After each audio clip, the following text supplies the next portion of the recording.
लेखपाल में कुछ 8,000 के आसपास पद है। 1 लाख लोग उन पेड कोर्सेज में इन्वॉल्व हैं जो लेखपाल की तैयारी कर रहे हैं। मतलब जो भी पेड कोर्स लिए बैठे हैं उन सबका भी सिलेक्शन नहीं होने वाला।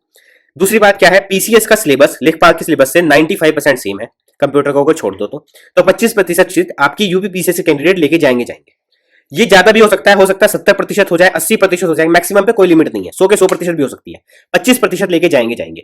दूसरी बात ये हो गई आपके साथ गड़बड़ कि यूपी पीसीएस का एग्जाम 6 दिसंबर को चला गया।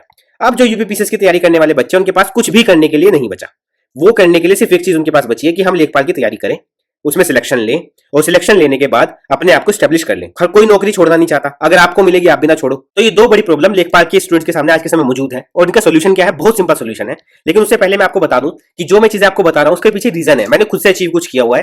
मैंने पैट में 99.72% स्कोर किए हैं 2 बार, लेखपाल का डीवी मेंस क्लियर कर चुका हूं, ग्राम पंचायत का मेंस क्लियर कर चुका हूं, यूपी पीसीएस का प्री एग्जाम। ये सारी चीजें मेरे क्वालिफिकेशन में ऐड है ताकि मैं आपको सही से गाइड कर पाऊं। जो लोग टॉप करने के बाद, जो लोग सेलेक्ट होने के बाद चीजों को छोड़ देते हैं, मैं आपको वो चीजें समझा रहा हूं। मैं कोशिश कर रहा हूं कि वो चीजें आपको भी बता पाऊं फ्री ऑफ कॉस्ट, ताकि आप एक नया प्रोस्पेक्टिव देख सकें एग्जाम को डील करने का। अब हम शुरू करते हैं समझना अपने सोल्यूशन को। यूपी पीसीएस का सिलेबस सेम है, कंप्यूटर को अलग छोड़ दिया जाए अगर तो 90% तो आपका फाइटिंग चांस बनता है यूपी पीसीएस के कैंडिडेट से सीधा सीधा।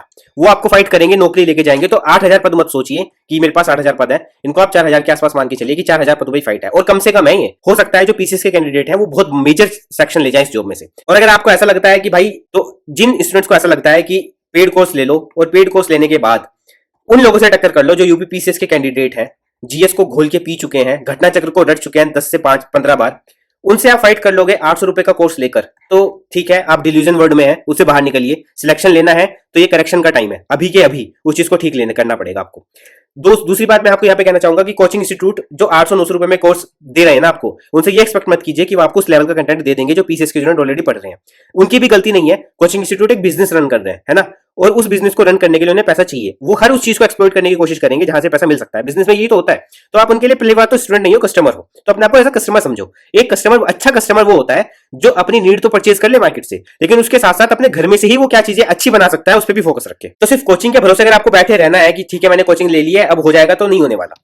दूसरी बात यह है कि 3 तरह के स्टूडेंट होते हैं। पहले तो वो जो मेहनत करते हैं, ये बहुत कम स्टूडेंट है, सिलेक्शन ले जाते हैं। दूसरे तरह के स्टूडेंट वो हैं जो मेहनत बिल्कुल भी नहीं करते, इनका तो सिलेक्शन होना नहीं है, पर ये भी बहुत कम होते हैं। तीसरे तरह के स्टूडेंट वो होते हैं जो ना तो मेहनत करते हैं और ना मेहनत ना होने का दिखावा करते हैं। तीसरे तरह के स्टूडेंट वो हैं जो मेहनत तो कर पाते नहीं है, लेकिन मैं मेहनत नहीं कर रहा हूं ये भी नहीं दिखाना चाहते, तो होते हैं पैसिव स्टूडेंट। कोर्स खरीद लिया, वीडियो चला दी, बंद करके सो गए, वीडियो चला दी, अपने ईयरफोन में इंस्टाग्राम चलाने लगे, कुछ भी अलग चीज कर रहे हैं। तो आपको ये सब चीजें नहीं करनी है, आपको एक्टिव यूजर बनना है। आपको वीडियो अगर आप देख भी रहे हो, वीडियो देखनी है या नहीं उसके पीछे मैं आपको एक चीज बताऊंगा। अगर आप कुछ भी कर रहे हो तो उसको सक्रियता से समझिए। देखिए, आप उन लोगों से फाइट करने जा रहे हो इस जॉब में जो लोग ऑलरेडी जीएस के एक्सपर्ट हैं। आपको उनकी बराबरी पे आने के लिए अपनी हर उस चीज को एक्सप्लोइट करना पड़ेगा, उस चीज का फायदा उठाना पड़ेगा जो आपके सामने मौजूद है। जो आप वीडियो देखते हैं उसमें आप 1 या 1.5 घंटा खर्च कर रहे होते हैं। जो पढ़ाने वाला है वो क्या करता है, वो आपको एक स्लाइड बताएगा, इस स्लाइड में 4-5 बातें लिखवाएगा, आपसे कहेगा या तो नोट कर लो या भाई पीपीटी है, पीपीटी से डाउनलोड करके उसको प्रिंट करवा लेना, यही तो बताता है। अगर आप सीधा वो पीपीटी प्रिंट कराने जाएं तो आपको 5 मिनट लगेंगे खुद से वो पूरी की पूरी 1 घंटे के लेक्चर की पीपीटी को पढ़ने में। आप मुझे बताइए, जिस चीज के लिए आप 5 मिनट दे सकते हैं, क्या 1 घंटा वेस्ट करना जरूरी है? योजनाओं की जो पीपीटी है वो आपको याद ही करनी पड़ेगी, उसमें समझने जैसा कुछ होता नहीं है। और जो लेखपाल का सिलेबस है भाई, उसमें समझने जैसा कुछ है भी नहीं, वो इतना छोटा सिलेबस है। देखिए, लेखपाल की बहुत बड़ी नौकरी नहीं है, और जो बहुत प्रोफेशनल लोग हैं वो उस नौकरी को इसलिए ही कर रहे हैं कि बस हमारे पास एक जॉब सिक्योर हो जाए। तो काम सिंपल करो, जिसमें समय बचा सकता हो वहां से बचाओ। 60 दिन है, 60 दिन के 120 दिन बना सकते हो इस तरीके से। आप इतना टाइम बचा के जहां समझना है वहां वीडियो देख के समझो, जहां लगता है कि ठीक है इस चीज को मैं सिर्फ पीपीटी से पढ़ के भी या पीडीएफ से पढ़ के भी समझ सकता हूं, उसको वहां से समझ लो। और सबसे मेन पॉइंट जो सोल्यूशन का है वो ये है कि एक पॉइंट पे आपको 100 क्वेश्चन सोल्व करने होंगे। लेखपाल के सिलेबस में 113 पॉइंट है, टोटल 113 पॉइंट, 113 से 115 के आसपास है। ये पॉइंट की लिस्ट कहां से मिलेगी? मैंने अपने चैनल पे, टेलीग्राम चैनल पे, जो यूपी ट्रिपल एससी का सिलेबस है लेखपाल का, उसको तोड़कर, हर पॉइंट वाइज तोड़कर डाला हुआ है पीडीएफ की फॉर्मेट में। आपको करना क्या है, उस पीडीएफ को डाउनलोड करो, उसको प्रिंट करवाओ। प्रिंट करवाने के बाद ये देखो डेली बेसिस पे कि आपने कितना वो पॉइंट कवर कर लिए हैं। एक सूत्र बना लो, 1 पॉइंट, एक पॉइंट के आपको कम से कम 100 क्वेश्चन सोल्व करने हैं किसी भी हालत में, आपका सिलेबस पूरा हो जाएगा। एक पॉइंट पे 100 सिलेबस। और उसके बाद करना क्या है, सिलेबस को डिवाइड करो, उसको रिपीट करो बार बार और अभ्यास करते रहो, प्रैक्टिस करते रहो, बस यही करना है आपको। क्या पॉइंट करना है, एक पॉइंट उठाओ, उसके 100 क्वेश्चन सोल्व करो। अब ये 100 क्वेश्चन कहां से आएंगे, ये भी सवाल हो सकता है कुछ के मन में कि ये तो 100 क्वेश्चन लेके कहां से आऊं मैं? कहीं से भी मत लेके आओ। हम डेली बेसिस पे सुबह और शाम को 2 टेस्ट करते हैं। सुबह हम कर रहे हैं अभी एनवायरमेंट और डिजास्टर का, शाम को हम करते हैं कंप्यूटर का। हर टॉपिक के 100 सवाल उसमें होते हैं, तो 100 क्वेश्चन करो डेली बेसिस पे सोल्व, एक पॉइंट के, मैक्सिमम 100।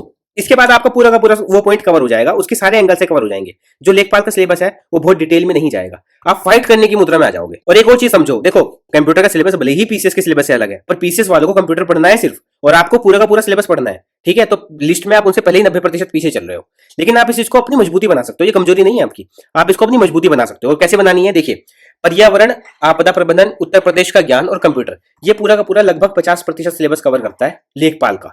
जिसका ये सिलेबस कवर हुआ, और बहुत सिंपल सी बात है, आप एग्री करोगे सब, जिसका सिलेक्शन होना होगा उसके 3 पॉइंट बहुत मजबूत होंगे, जिसका सिलेक्शन नहीं होगा इन्हीं 3 पॉइंट की वजह से उसका सिलेक्शन नहीं होगा, बाकी सिलेबस सेम है। और हाँ, हिस्ट्री, हिस्ट्री का सिलेबस भी इस बार डिफरेंट है, हिंदी का भी सिलेबस इस बार डिफरेंट है, ठीक है।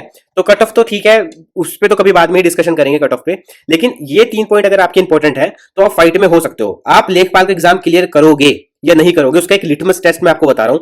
पर्यावरण, उत्तर प्रदेश स्पेशल और कंप्यूटर, इसमें आपका अगर स्कोर 95% या 90 की स्कोरिंग आपकी नहीं आ रही है 100 में से, तो आप एग्जाम क्लियर नहीं करोगे। तो आपको बस करना क्या है कि डेली बेसिस पे आपको प्रैक्टिस करनी है। 100 क्वेश्चन जो आपको फ्री ऑफ कॉस्ट प्रोवाइड कराए जा रहे हैं, इसके लिए कोई चार्ज नहीं लिया जा रहा आपसे।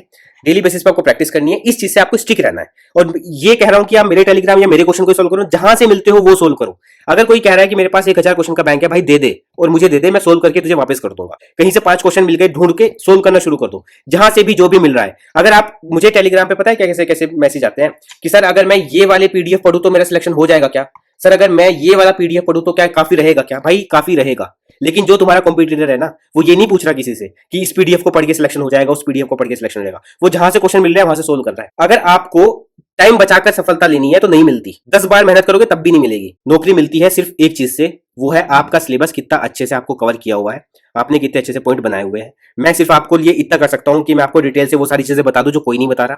मैं आपको 100 क्वेश्चन प्रोवाइड करा सकता हूं डेली बेसिस पे, प्रैक्टिस आपको करनी है। और मैं आपको बता रहा हूं जहां से मिले, जैसे मिले वैसे प्रैक्टिस करो। हो सकता है मेरे क्वेश्चन बहुत वाहियात हो, मेरे बहुत बेकार क्वेश्चन हो, तो जिनके अच्छे क्वेश्चन है वहां से तो करो, लेकिन करो, इस पॉलिसी को बना के रखो। हार्ड वर्क आपको करना होगा। देखिए मैं आपको साधारण बात बता रहा हूं दोबारा से, आप उन लोगों से कॉम्पिटिट कर रहे हैं जो यूपी पीसीएस के स्टूडेंट है, हो सकता है उसमें से कुछ यूपीएससी के भी स्टूडेंट हो। आप उन लोगों से कॉम्पिटिट कर रहे हैं जिनकी जीएस में मास्टरी है, उनको कुछ करने की जरूरत ही नहीं है जीएस में, उनको सिर्फ कंप्यूटर पढ़ना है। 60 दिन वो सिर्फ कंप्यूटर पढ़ेंगे, तब भी उतने नंबर ले आएंगे। अगर आपने कंप्यूटर में 10 के 10 नंबर लिया है और उनके नंबर आए सिर्फ 5, तब भी जीएस में वो 90% क्वेश्चन में आपसे आ गए हैं, फिर क्या करोगे। आप उनसे बहुत दूर हो। इसलिए टाइम सही से मैनेज करो, क्वेश्चन सही से मैनेज करो और प्रैक्टिस सही से करो, और अभी से करने में लग जाओ। जहां से प्रैक्टिस के क्वेश्चन मिलते हैं वहां से सिलेक्शन लेना शुरू करो, जहां से टाइम बचा सकते हो वहां से टाइम बचाओ, यही करो। मैं आपके लिए आपदा प्रबंधन की मैं आपके लिए बहुत लंबी क्लास लेके आऊंगा, जिसमें 4-5 घंटे की शायद वो क्लास होगी। उससे बाहर आपदा प्रबंधन का कोई क्वेश्चन नहीं जाएगा, ये मैं आपको इंश्योर कर सकता हूँ। इससे इतनी डिटेल से हम उसमें कवर करेंगे। और अगर 1-2 क्वेश्चन बाहर चला भी गया, तब भी आपदा प्रबंधन में 10 में से 7 नंबर आपके उसमें से इंश्योर हो जाएंगे। लेकिन उसके लिए टाइम लगेगा, नोट्स बनाने पड़ेंगे, उनको डिजिटलाइज करना पड़ेगा, बहुत सारी चीजें करनी पड़ेंगी। तो तब तक के लिए जो जीएस के नोट्स हम फ्री में दे रहे हैं और जो टेस्ट हम फ्री में दे रहे हैं, आप उसकी प्रैक्टिस कर सकते हो। राइट, कोई क्वेश्चन आपका हो, कोई डाउट हो, कोई चीज समझ में ना आ रही हो, तो आप उसे कमेंट में बता सकते हो मुझको।